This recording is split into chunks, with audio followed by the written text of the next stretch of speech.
Good afternoon. Thank you for joining me. This is Rev Carolyn of the Louisville Center for Spiritual Living.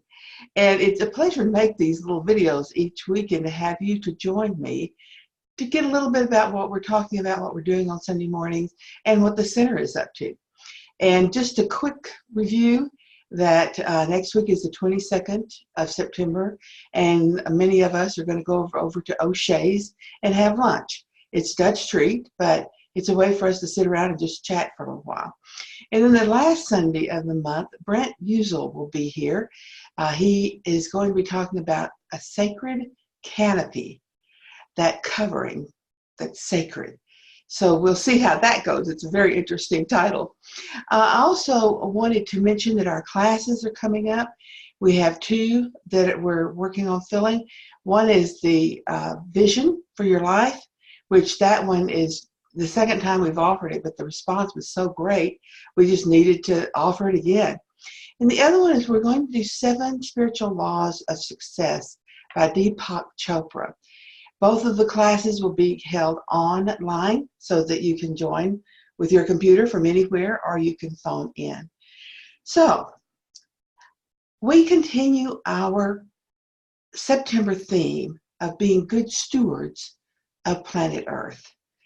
Bushmaster Fuller said that this planet is our spaceship. As we hurtle through space, it is what keeps us safe. It's what gives us what we need. It's what air and food and shelter, if we know how to open ourselves to receive it and take it. You know, I say that because there have been people who have starved around the world that were surrounded by food, but they didn't know that it was edible. It wasn't what they were used to, so they didn't eat it. So they starved. We don't want to starve spiritually. We want to open ourselves up to really experience the fullness of spirit in, as, and through us. And so we open to bless everything on our planet, including ourselves. And by blessing, we are bringing awareness and gratitude to whatever it is our focus is on. So we started with a story because this week was Transcending Fear. It's transcending also our limited beliefs that we can make a difference. It was told, I heard it from a retreat leader years and years ago. She was leading a retreat, and they had a group of women, and they had been together for 2 or 3 days, and they'd been talking about being aware and appreciative of all that the world had to offer, the beauty around them, and the quietness that was always just a focus away. And so to end the retreat, they took a walk through nature. It was set up so that they would go into the forest on one end and come out on the other end and have a place to sit and rest while everybody else caught up. And as they let them out from the beginning point, they spaced them so that they would be by themselves and they could really focus on what was all around them. So the first lady that she talked about was the lady who walked into the forest, and the first thing she said and thought was, oh my gosh, can you believe that? That's a soda can. And she walked a little further and she saw papers and she saw cigarette butts and beer cans and all kinds of stuff, all just littering the path.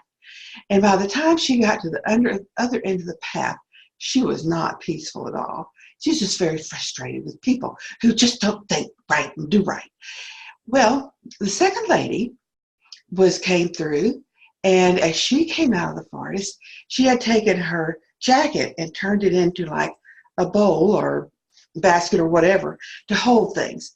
And so she had been picking up soda cans and beer cans and paper and cigarette butts and this and that and just everything under the sun. And she had it all in her jacket, and she found the trash can and dumped it all in there. The first lady had spent all her energy in complaining and being disrupted by what was around her. The second lady focused on what was true, that the beauty was right there, and that the things that marred it could be picked up and changed so that the beauty would be more radiant to those that followed. And that's part of our stewardship, is to see the world with new eyes and not be limited by what is possible in the world.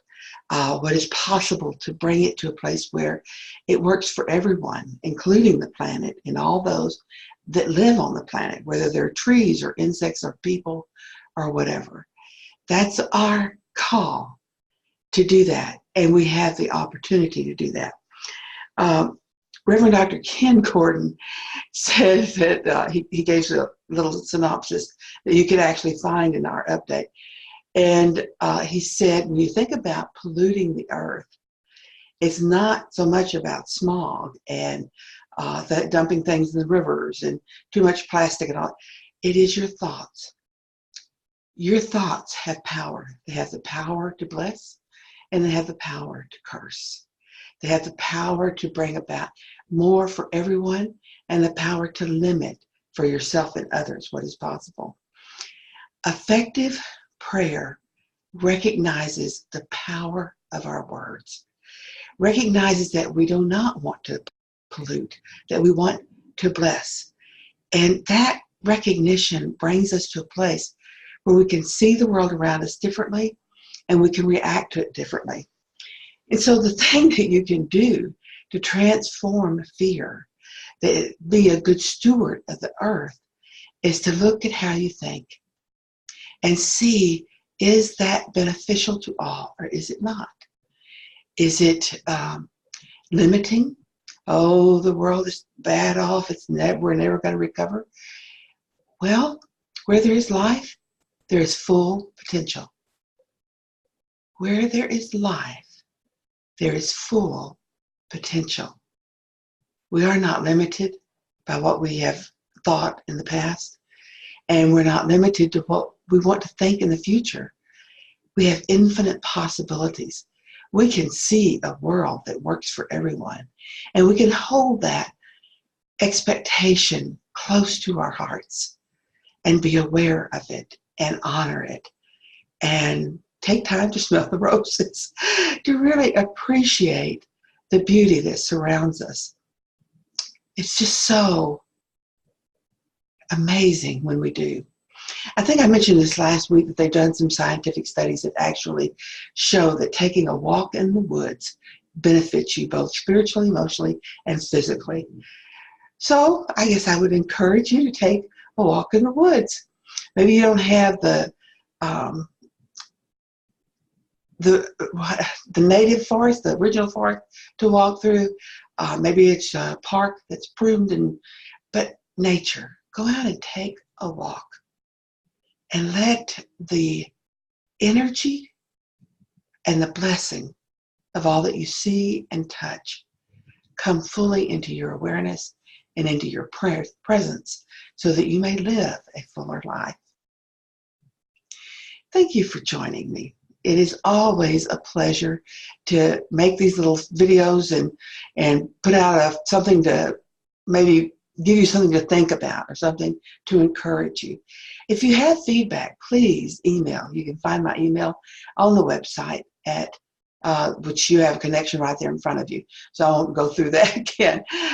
You can also donate to us over the web at our donate button, and we appreciate all the support that we get from everyone. It's always, I